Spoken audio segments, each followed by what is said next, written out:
Okay? Laya ka na pala. Anong sadya mo?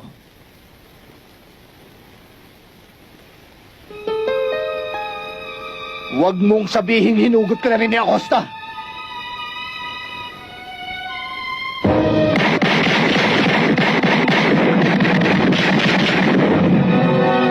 Elis! Pasensyahan na lang muna tayo! Hayop ka! Wala kang utang na loob! Pero nagbabago ang panahon! Sayang naman ang presyo mo sa ulo! At isa pa! Ayoko nang pumalik sa kulungan! Sawag-sawa na ako! Hirap na ako sa loob! Ah! Okay. Hindi ka na mahihirapan ngayon.